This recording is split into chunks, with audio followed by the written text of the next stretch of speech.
Obrigado, doutor. Bom, primeiramente, é com muita satisfação que eu recebo esse convite, né, aí pela doutora Fernanda, enquanto presidente da Comissão de Direito Imobiliário Condominial. Também gostaria de agradecer aí a participação, na verdade, a disponibilidade da casa, da OAB Santana, na pessoa do doutor Ivonei.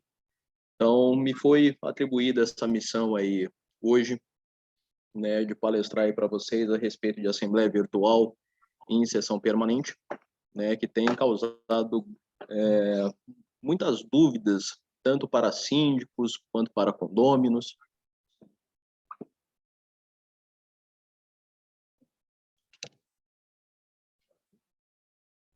Pequeno probleminha técnico, então, voltando novamente aí ao status inicial, ao status quo, antes, tão falado aí no nosso meio jurídico. Então, primeiramente, gostaria de agradecer a oportunidade aí concedida pela doutora Fernanda, enquanto presidente da Comissão de Direito Imobiliário Condominial. Também gostaria de agradecer à casa, ao OAB Santana, na pessoa do doutor Ivonei. Então, me foi atribuída aí a missão de falar um pouco com vocês a respeito das assembleias virtual em sessão permanente, tema que tem causado bastante dúvidas, não somente aos síndicos, né, mas também às administradoras de condomínio, aos grupos gestores. Então, a gente vem passar um pouco da nossa experiência para ver se a gente consegue contribuir e caminhar melhor aí dentro dos condomínios com esse tema novo, que merece uma atenção especial e que, obviamente, veio para ficar, tá certo? Então, vou dar início aqui com vocês. Deixa eu só te perguntar, a câmera minha aqui tá ligada? Eu estou vendo por aqui ou por aqui?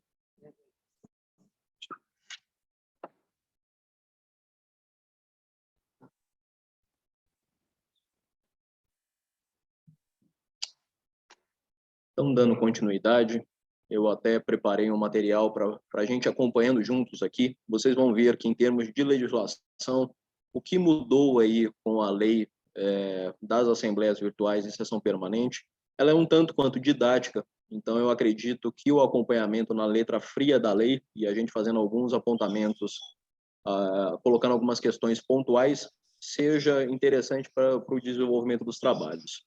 Tá certo? Então, eu vou compartilhar aqui com vocês.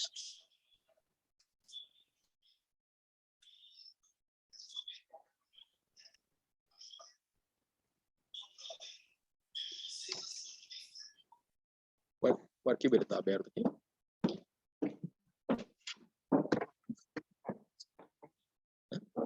Não vai?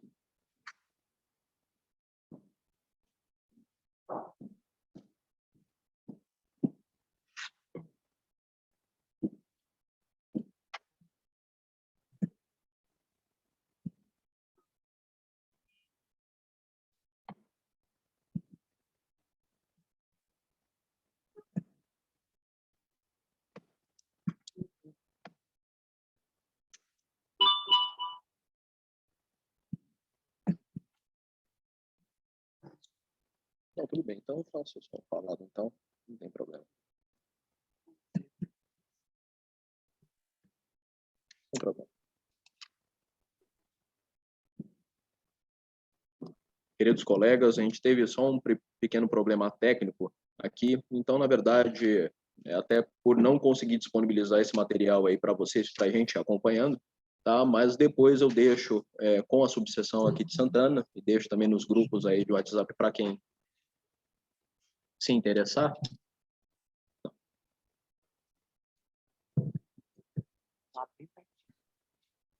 Então, caros colegas, nós tivemos um pequeno problema técnico aqui, então eu não vou conseguir compartilhar a apresentação que eu tinha elaborado aí para essa apresentação de hoje, mas, de qualquer forma, vou deixar aqui na OAB de Santana e também, quem quiser esse material, na verdade, é só me pedir no privado, nas plataformas digitais, que a gente caminha com todo prazer. Mas aqui a minha intenção, então, é fazer uma palestra aqui, então, falada, tá certo? Então, aqui eu vou começar com algumas pontuações que eu considero aí de bastante relevância, né? Então, aqui a gente pode... Aqui eu acredito ser interessante a gente fazer algumas considerações, né, iniciais. Então, vamos lá. Para os colegas que são de outras áreas, direito civil, direito tributário, direito criminal, tá? Eu digo que, na verdade, é uma vida um tanto quanto monótona, o que já não acontece no direito imobiliário. Então, se os colegas querem vir para uma área um tanto quanto agitada, com novas legislações a todo momento, e com precedentes do STJ em sentidos completamente antagônicos, venha para o direito imobiliário, venha para o direito condominial. E aqui eu faço alguns apontamentos para vocês verem o tanto que é aquecido o direito imobiliário e também as legislações no tocante a isso, tá certo? Então, em 2017, então nós tivemos aí a Lei 13.465 de 2017, também chamada como Lei da REURB, tá certo? Que trouxe alguns tantos tópicos aí em termos de regularização fundiária, tá certo? Então, em direito de laje, que foi o mais falado deles. Já em 2018, nós temos a Lei da Multipropriedade, a Lei 13.777, e agora em 2022, nós também temos a Lei 14.382 de 2022, Sistema Eletrônico dos Registros Públicos, e também a Lei 14.405 de 2022, que fala da alteração do quórum para mudança de destinação dos condomínios. Então, vocês podem ver que só em 2022, além dessa lei que nós iremos tratar hoje, nós tivemos outras duas somente da área imobiliária, da área condominial. Então, o advogado condominialista, o advogado imobiliário, a todo momento ele tem que estar se atualizando, ele tem que estar estudando, para que não seja pego de surpresa e também para que preste um bom serviço aos condomínios aos quais ele assessora. Então, passando aí ao tema propriamente dito, então, em termos de assembleia, numa categoria lato sensu, tá? Então, eu acredito que seja interessante nós falarmos de 4 pontos principais. Então, a assembleia na antiguidade e como ela vinha sendo até o presente momento, o que aconteceu na pandemia e quais foram seus reflexos, a lei geral, aliás, o regime jurídico emergencial e transitório, o famoso RJET, a lei 14.010 de 2020, que foi sancionada aí no período de pandemia para tentar ajustar algumas questões, e propriamente a lei que trouxe as assembleias virtuais e em sessão permanente, a lei 14.309 de 2022. Então, de primeiro momento, então a Assembleia na antiguidade, e aqui eu trago até um posicionamento do Dr. Antônio Carlos Duarte, ex-presidente aí da subseção do Ipiranga. Então ele coloca que as assembleias, na sua visão, ela vem muito da definição da Grécia Antiga. Então que as pessoas elas se uniam para poder debater as questões e também apresentar para as demais pessoas. Então, era de uma forma completamente presencial, onde as pessoas externavam as suas opiniões para as melhores decisões em favor daquela comunidade. Então, a Assembleia, desde aquela época, ela é o ápice da democracia, né? Então, estamos perto das eleições, então a democracia está sendo muito falada, então, não só nas eleições, mas também nas decisões interna corporis dos condomínios, as assembleias são muito faladas nesse sentido, tá certo? Então, o que acabou acontecendo na pandemia e quais foram os seus reflexos? Então, até um tanto quanto difícil falar em termos de pandemia, onde muitas pessoas perderam seus entes queridos, tá certo? Mas, assim, o que aconteceu com relação aos condomínios e às assembleias propriamente ditas? No primeiro momento, os condomínios eles ficaram sem as assembleias porque você não conseguia reunir as pessoas para poder tomar as decisões, não conseguia fazer as assembleias as ordinárias, muito menos as extraordinárias. Então, como é que ficavam as decisões que deveriam ser tomadas, às vezes em caráter emergencial, ou quando, por exemplo, o mandato do síndico vencia? Não acontecia. Então, muitas pessoas começaram a, por conta própria, os síndicos ou as administradoras começaram a fazer por conta própria as chamadas assembleias virtuais.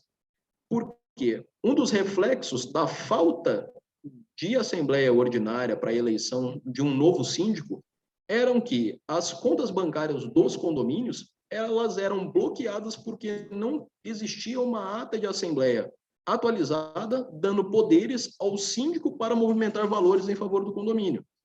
Então, muitos bancos acabaram bloqueando as contas, ficando o condomínio totalmente desguarnecido financeiramente e não podendo fazer nada com relação a isso.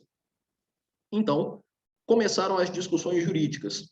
Pode fazer assembleia virtual? Não pode fazer assembleia virtual.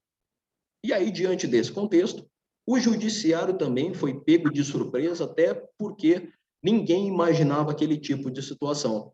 Então, nós tínhamos decisões se posicionando acerca da impossibilidade das assembleias virtuais e outros juízes falando acerca da possibilidade das assembleias virtuais. Ou, às vezes, até mesmo juízes se colocando em cima do muro, falando português, claro.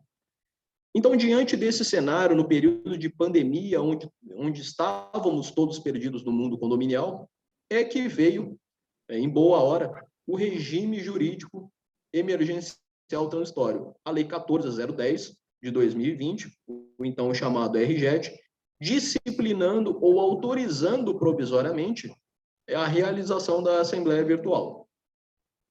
Então, aquela questão de primeiro momento, ela foi pacificada. Só que, como ela tinha um caráter provisório, nós precisávamos de uma lei efetiva, uma lei federal, que pudesse colocar em prática aí aquilo que já vinha sendo feito.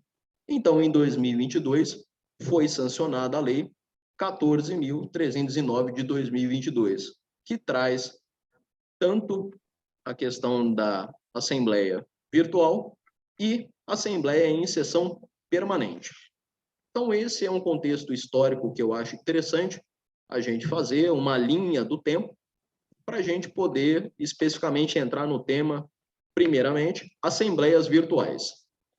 Então, até eu inverto essa apresentação, falando mais sobre assembleias virtuais e, posteriormente, assembleias em sessão permanente, por mais que no Código Civil esteja disciplinado de forma contrária. Então, primeiro nós temos as assembleias em sessão permanente, posteriormente as assembleias virtuais, por uma razão muito simples. As assembleias virtuais, ela o geral que todos os síndicos, todos os condomínios, as administradoras, elas vão utilizar aí. Então, em menor quantidade, serão utilizadas as assembleias em sessão permanente. Então, especificamente no Código Civil, as assembleias virtuais elas são tratadas no artigo 1354-A. Então, se vocês, inclusive, quiserem acompanhar, tá certo? Eu vou fazer a leitura do caput, os incisos e os parágrafos, e nós vamos debatendo e colocando pontos sobre essa questão. Então, o caput do artigo 1354-A, ele coloca que a convocação, a realização e a deliberação de quaisquer modalidades de assembleia poderão dar-se de forma eletrônica, desde que, então, no primeiro momento, eu acho que fica muito claro que a assembleia virtual ela pode ser utilizada tanto para a assembleia ordinária quanto para extraordinária. Então, é isso que quer dizer quaisquer modalidades de assembleia. Tá? Então, numa primeira visão, com essa promulgação dessa lei, numa visão mais liberalista, e aqui eu trago o posicionamento do Dr. João Paulo Rossi Pascoal, inclusive professor de Direito Civil e Processo Civil da Uninove, ele fala que a ideia do legislador foi inverter a ordem, né? Então, tudo aquilo que não for proibido é permitido, tá? Então, inclusive as assembleias virtuais. Já quem traz um posicionamento contrário, em termos de um posicionamento mais conservador, o Dr. Fábio Ranada, vice-coordenador aí da Comissão de Direito Condominial da Seccional de São Paulo, então ele coloca a convocação, a realização e a deliberação de quaisquer modalidades de assembleia, elas já estavam previstas nas convenções realizadas até então. Então, não há possibilidade de você modificar elas, a não ser por meio de uma alteração da própria convenção. Então, não caberia a uma lei federal vir agora e simplesmente autorizar, tá certo? E aí eu falo do inciso 1º desse artigo 1354-A. Então, o inciso 1º, tal possibilidade não seja vedada na convenção do condomínio. Caros colegas advogados, síndicos e gestores de condomínio, administradoras e gerentes, aqui eu faço a seguinte pergunta para vocês. Algum dos senhores já viu alguma convenção que vede as assembleias virtuais? Porque eu confesso para os senhores que até o presente momento eu ainda não vi.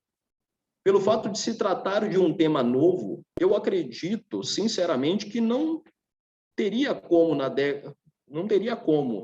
década de 40, 50, 60, 70, até os dias atuais, você ter uma previsão específica na convenção condominial vedando as assembleias virtuais.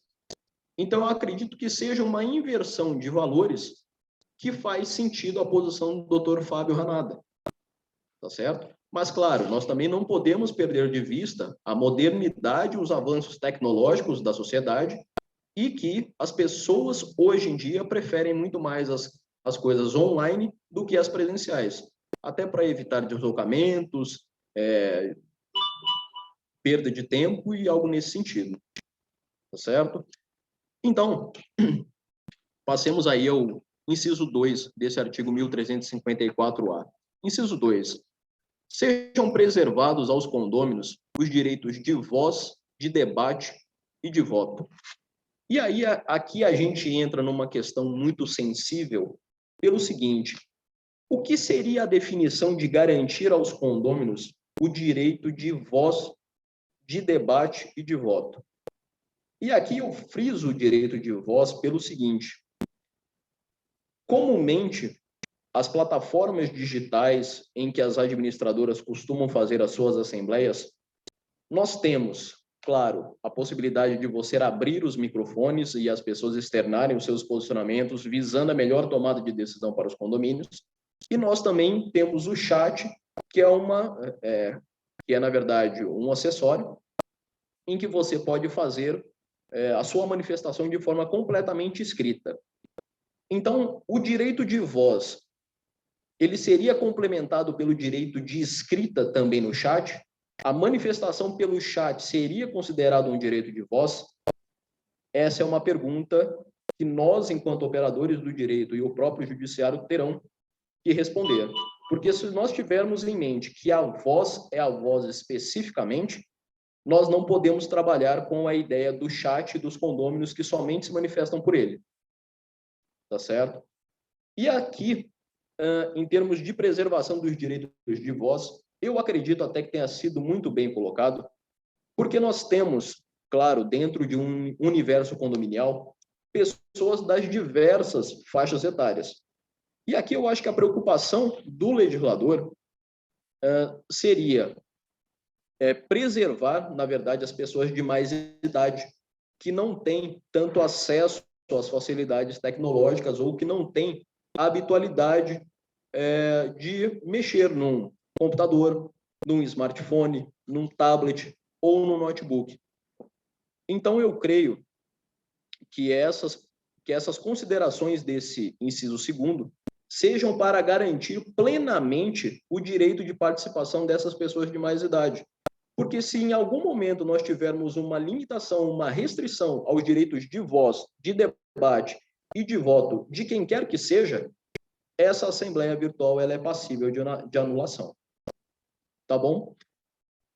Então, prosseguindo aí na linha de raciocínio, nós temos o parágrafo 1º. Então, do instrumento de convocação, deverá constar que a assembleia será realizada por meio eletrônico, bem como as instruções sobre o acesso, manifestação e forma de coleta de votos dos condôminos. E nesse parágrafo 1º, eu trago também aqui uma posição do doutor Miguel Zain, então presidente da ANACOM, da Associação Nacional da Advocacia Condominial, que ele coloca que esse parágrafo 1º é uma norma de caráter aberto, porque não há definição acerca de qual plataforma digital e quais as instruções deverão ser dadas para cada condomínio.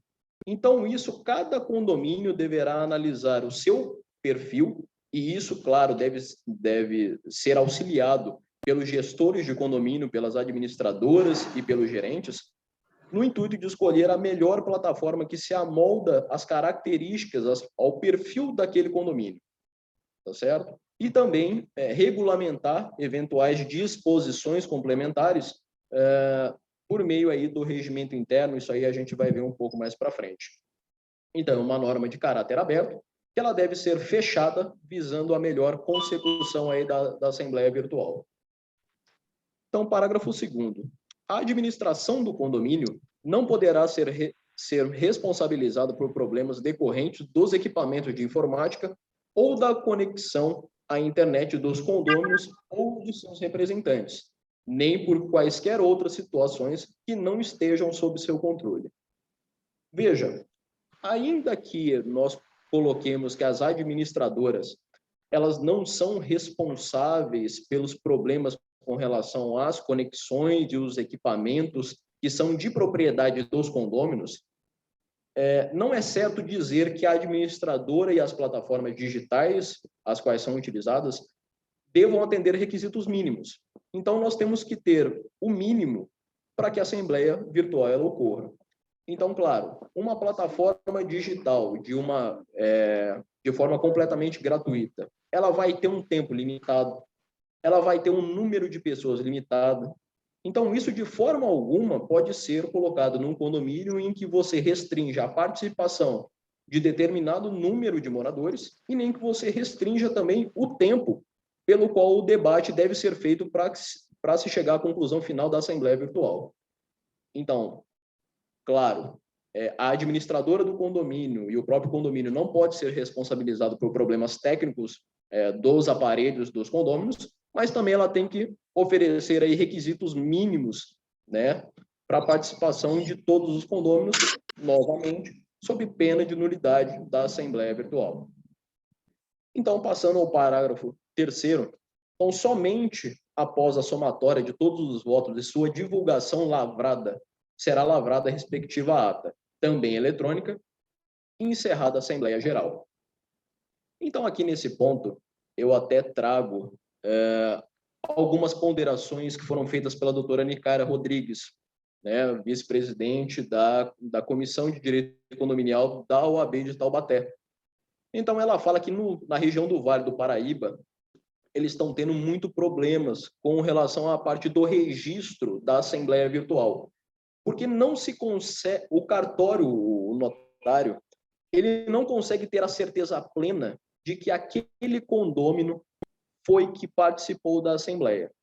Então, nós temos que ter meios efetivos de conferir a participação daquele condômino e também poder registrar. Então, um login de acesso auditável que a gente consegue mostrar quem efetivamente participou da Assembleia, ou até mesmo através do certificado digital em termos de assinatura, porque se na hora do registro da data de Assembleia nós não tivermos essa compreensão, nós voltaremos à estaca zero em termos de não conseguir o registro das assembleias virtuais e nós termos de colher as assinaturas de uma forma física dos condôminos para poder ser registrada a ata de Assembleia. Então, isso nós precisamos, os advogados principalmente, precisam ter um contato mais próximo com os cartórios para poder explicar essa situação e, claro, explicar na forma da lei como a verificação pode ser feita para que não haja nenhum prejuízo, tanto para o condomínio quanto para o cartório de registro, aí para poder registrar as atas de Assembleia. Prosseguindo, então, parágrafo 4º. A ata de Assembleia deverá obedecer aos preceitos de instalação, de funcionamento e de encerramento previstos no edital de convocação e poderá ser realizada de forma híbrida, com a presença física e virtual de condôminos, concomitantemente no mesmo ato. Então, nesse ponto, eu acredito que seja um parágrafo autoexplicativo. Então, tanto é que hoje nós estamos aqui numa palestra híbrida, né, com colegas aqui na casa presencialmente e também com o pessoal nos acompanhando aí online. Né? Tanto é que eu vi agora há pouco a manifestação da doutora Marilene. Tá? Obrigado pela participação e também os demais colegas que nos assistem. Dando prosseguimento, então, parágrafo 5º. Normas complementares relativas às assembleias eletrônicas poderão ser previstas no regimento interno do condomínio e definidas mediante aprovação de maioria simples dos presentes em assembleia, convocada para essa finalidade. Aqui eu faço um destaque que não me pareceu ter agido o legislador com um costumeiro acerto, quando ele fala que normas complementares relativas às assembleias eletrônicas poderão ser previstas no regimento interno. Por quê? Uma coisa é o regimento interno, outra coisa é a convenção condominial. E aqui eu me arrisco a dizer que nós temos uma infringência, uma incompatibilidade desse parágrafo 5º com o artigo 1334, inciso 3º, que fala das questões que devem ser previstas na convenção. Então, se nós estamos falando que na convenção tem que ter normas com relação à parte de convocação, à realização de assembleias, não entendo eu pertinente relegar normas que seriam previstas em convenção, relegar elas para inserção no regimento interno. Tá certo? Então, me parece que foi uma tecnia na redação desse parágrafo 5º. Então, eu creio que o ideal sejam todas as normas no tocante às convenções condominiais, às assembleias condominiais, as assembleias virtuais, estarem previstas na convenção. Tá? Então, parágrafo 6º, para a gente poder passar para as conclusões com relação a essa nossa primeira parte da palestra. Então, parágrafo 6º. Os documentos pertinentes à ordem do dia poderão ser disponibilizados de forma física ou eletrônica aos participantes. Então, acredito que com relação a esse parágrafo 6º, também sem grandes problemas. E aqui eu passo a fazer algumas considerações finais acerca desse primeiro tema das assembleias virtuais. Então, vejam, inclusive eu estava até ponderando com os colegas aqui no presencial, antes de iniciarmos a palestra, a questão das assembleias virtuais, ela veio para ficar, tá certo? Então, no mundo globalizado, digital, em que todo mundo faz tudo via aplicativo, via app, via chat, via WhatsApp, então, não me parece que essa é uma opção a ser retirada, mas a ser implementada severamente nos condomínios e, claro, feito as suas devidas adaptações para cada condomínio. Não podemos tratar de forma generalizada. Mas aqui eu acho que cabe um cuidado, e aqui eu vou muito mais em princípios, em termos de proporcionalidade, em termos de razoabilidade, que eu acredito que os síndicos, os advogados que prestam assessoria jurídica para condomínios, os gestores condominiais, os gerentes e as administradoras, o primeiro ponto para efetivação, para implementação da Assembleia Virtual, primeiro de tudo é você saber identificar o perfil do seu condomínio. E eu falo isso porque quando você pega um condomínio um pouco mais antigo, na verdade nós temos pessoas aí de idade mais avançada que não são adeptos desses meios tecnológicos, que não se habituam à utilização de notebook, de smartphone, de celular e de tablet, que muitas das vezes precisam de auxílio de outras pessoas, o que compromete aí a sua ampla participação numa assembleia. Então, se é um condomínio notadamente de pessoas mais idosas ou que não gostam desse tipo de assembleia, eu entendo não ser pertinente forçar a utilização da assembleia virtual momentaneamente. Porque na outra linha de raciocínio, quando nós temos esses empreendimentos novos, os chamados estúdios ou apartamentos de um dormitório até 20, 30 metros quadrados. Então, recentemente, nós até tivemos informações de apartamentos de 18, 10 metros quadrados na região aqui de Higienópolis, em São Paulo, que é um condomínio voltado muito para o público jovem.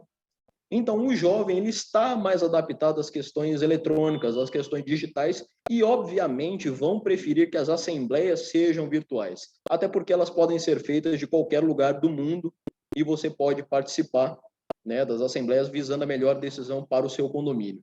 Então, diante desses dois cenários, de um público de idade mais avançada, que não prefere as assembleias virtuais, e um público notadamente jovem, que prefere as assembleias virtuais, eu acredito que o mais sensato e o mais recomendável nesse momento é a utilização da assembleia híbrida.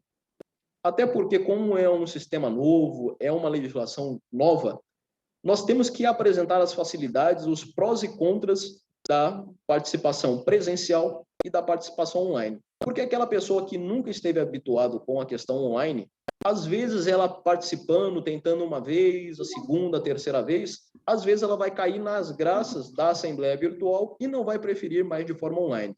Então, até para ter esse costume, né, da gente conseguir implementar as assembleias virtuais nos condomínios, a minha recomendação é essa, de primeiro momento, até a gente conseguir encaixar realmente as coisas e ver também como o judiciário vai se posicionar com eventuais conflitos que apareçam em termos de ação anulatória de assembleia virtual. Então, o próximo tema que me foi incumbido aí de falar com vocês são as assembleias em sessão permanente, tá certo? E em contraposição ao que vinha sendo falado das assembleias abertas. Então, aqui eu vou fazer com vocês um breve histórico do que eram as assembleias abertas.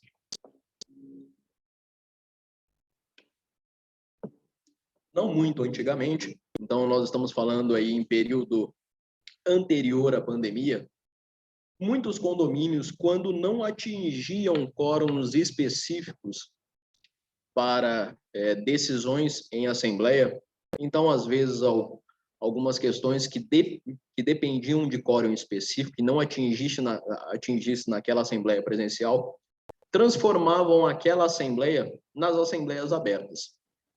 Então, trocando em miúdos, as assembleias abertas, para quem participou e viveu muito isso, na verdade, nada mais era que um abaixo-assinado. Então, nós tínhamos uma corrida dentro dos condomínios, batidas de porta em porta, síndico, zelador e demais funcionários do condomínio, com a lista na mão, pedindo, olha, nós precisamos atingir o quórum, eu preciso que o senhor assine aqui. Então, era uma corrida desenfreada dentro dos condomínios, fora das assembleias, para poder atingir quórums específicos exigidos pela legislação em determinados casos. Tá certo? Então, eu falo aqui como exemplo que a gente vê muito em termos de alteração da convenção, que nós temos quórum específico para isso. Tá certo? Então, as assembleias abertas, até que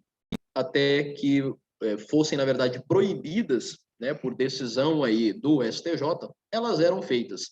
Então, as assembleias abertas, elas passaram a ser reconhecidas, passaram a não ser reconhecidas como válidas, e aí nós partimos, então, para uma efetiva regulamentação, que são as assembleias em sessão permanente. Então, o que eu quero deixar bem claro é, a assembleia aberta, hoje em dia, não existe mais. A definição, a categoria própria da assembleia, que, na verdade, não se encerra num mesmo ato, é chamado de assembleia em sessão permanente.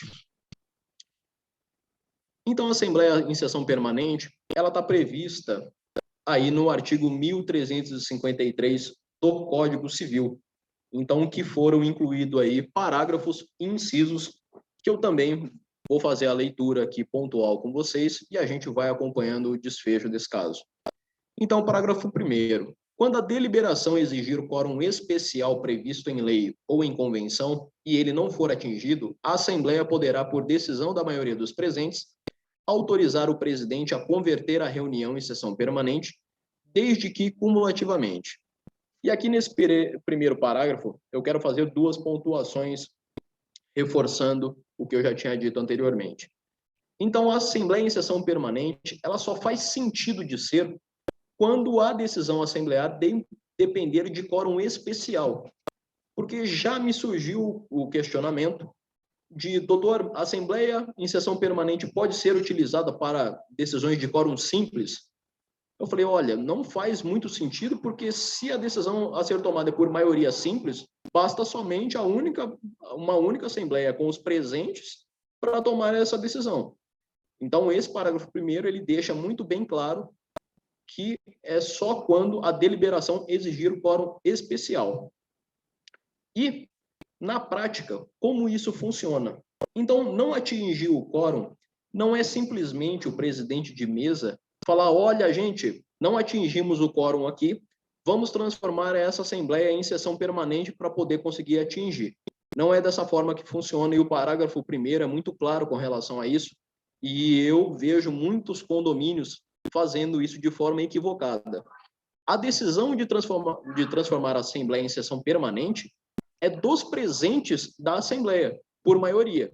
Então, por isso que está explicitamente escrito: a Assembleia poderá, por decisão da maioria dos presentes, autorizar o presidente a converter a reunião em sessão permanente. Tá certo? Então, não é o síndico que decide isso, não é o presidente de mesa que decide isso, é a Assembleia pela maioria dos presentes. Tá certo? Então, inciso primeiro. Sejam indicadas a data e a hora da sessão em segmento, que não poderá ultrapassar 60 dias, identificadas as deliberações pretendidas, em razão do quórum especial não atingido. Ou seja, entre a data da primeira assembleia que não foi atingida o quórum até a próxima, ela tem que ter um prazo máximo de 60 dias. Tá certo? Então, não pode ultrapassar esse prazo. Então, vamos também falar, por mais que não esteja de uma forma explícita, vamos falar em termos de prazo mínimo, que é o recomendável. Claro, primeiramente, observar o que está na convenção condominial, mas, na prática, a gente vê que o prazo mínimo é de 8 dias, certo? Então, partindo para o inciso 2. Fiquem expressamente convocados os presentes e sejam obrigatoriamente convocadas as unidades ausentes, na forma prevista na convenção. Então, os presentes já saem dali convocados para a próxima assembleia, e os que não compareceram também são notificados, né, da realização da próxima assembleia, para que eles possam participar, visando atingir o quórum especial que a assembleia precisa. Inciso 3. Que seja lavrada a ata parcial relativa ao segmento presencial da reunião da Assembleia, da qual deverão constar as transcrições circunstanciadas de todos os argumentos até então apresentados relativos à ordem do dia, que deverá ser remetida aos condôminos ausentes. Então, eu acredito que esse inciso terceiro seja até autoexplicativo. Então, na verdade, não é lavrada uma ata definitiva, né? Não são sucessivas atas, mas uma ata parcial a ser complementada pela Assembleia, que será posteriormente realizada, visando atingir esse quórum especial da Assembleia em sessão permanente. Inciso 4. Seja dada continuidade às deliberações no dia e na hora designados, e seja a ata correspondente lavrada em segmento a que estava parcialmente redigida, com a consolidação de todas as deliberações. Então, isso foi o que eu acabei de colocar. Então, é lavrada uma ata parcial e depois é dado continuidade a essa ata. Então, parágrafo 2º. Os votos consignados na primeira sessão ficarão registrados, sem que haja necessidade de comparecimento dos condôminos para sua confirmação, os quais poderão, se estiverem presentes no encontro seguinte, requerer a alteração do seu voto até o desfecho da deliberação pretendida. Então, trocando em miúdos, se na primeira assembleia o condômino ele realizou o seu voto e não mais deseja modificar aquele voto, ele não precisa mais comparecer e o voto dele vai ficar registrado para aquela finalidade escolhida. O que também aquele condômino que ele se sentiu inseguro eventualmente na primeira assembleia, ele pode modificar o seu voto até a finalização ou até atingir aquele quórum necessário para aquela finalidade da assembleia. Então, Aquele, primeiro, que tomou a decisão de forma totalmente assertiva, comparece em uma reunião e não comparece nas próximas. Há essa possibilidade. Mas aquele que eventualmente se sentiu inseguro e quiser modificar o seu voto, também pode. Parágrafo 3º. A sessão permanente poderá ser prorrogada tantas vezes quantas necessárias, desde que a Assembleia seja incluída no prazo total de 90 dias, contado da data de sua abertura inicial. Então, veja, até remetendo aí a incisos e parágrafos anteriores, então a Assembleia em sessão permanente, a totalidade dela ela tem que se dar dentro de 90 dias. E entre a data da primeira Assembleia e a próxima, não pode ultrapassar 60, tá certo? Então, a questão das Assembleias em sessão permanente, eu acredito até que seja de um pouco mais de dificuldade, de entendimento, e eu gosto sempre de trabalhar, às vezes, com exemplos um pouco práticos, ou, às vezes, em termos de trazer algum tipo de similitude, né? Para fácil compreensão de quem está nos acompanhando, de quem nos assiste. Então, aproveitando que nós estamos quase em época de Copa do Mundo, né? Aproveitando aí o lado do futebol, então eu quero que vocês coloquem na cabeça de vocês o seguinte: nós vamos ter um jogo. Então nós temos o primeiro tempo, o segundo tempo, as prorrogações e os pênaltis. A pergunta que eu faço para vocês é o seguinte: nos intervalos, os jogadores jogam? Por obviedade, não. Então é isso que a Assembleia em sessão permanente ela fala. Então nós temos atas específicas para cada tipo de ocasião. Então, síndico, zelador, funcionários não podem sair correndo atrás de condôminos no condomínio fora das assembleias. Não pode haver mais o abaixo-assinado. Então, fazendo um paralelo, na chamada Assembleia Aberta, era isso que acontecia. Nós tínhamos um jogo de futebol em que os jogadores, além de jogar no primeiro e no segundo tempo, na prorrogação e nos pênaltis, eles jogavam também nos intervalos, coisa que não acontece mais na Assembleia em sessão permanente. Então, nós temos o primeiro tempo definido, o segundo tempo definido, a prorrogação e os pênaltis, sendo que os jogadores não podem, de forma alguma, jogar nos intervalos. Eu acredito que essa seja aí uma comparação que fique um pouco mais de fácil compreensão a respeito aí desse tema que eu esgoto agora, que é a Assembleia em sessão permanente.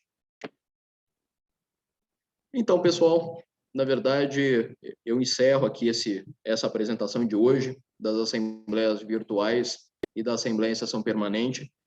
Então, gostaria de agradecer mais uma vez a doutora Fernanda aqui pela oportunidade, a presença do nosso colega de comissão, doutor Samuel, e também a Casa OAB Santana, na pessoa do doutor Ivonei, tá certo? Que abriu a casa até essa hora da noite. E eu gostaria também de agradecer a participação de todos vocês que estiveram com a gente no online, tá? E aí, a gente também, claro, fica aberto aí para perguntas, para eventuais debates, que a pergunta de quem sente isso na pele é muito mais relevante e, claro, a graça do direito não é ter uma tese definida, mas analisar o lado A e o lado B e tomar a melhor decisão, às vezes, para aquele condomínio específico. Então, mais uma vez, obrigado aí a todos.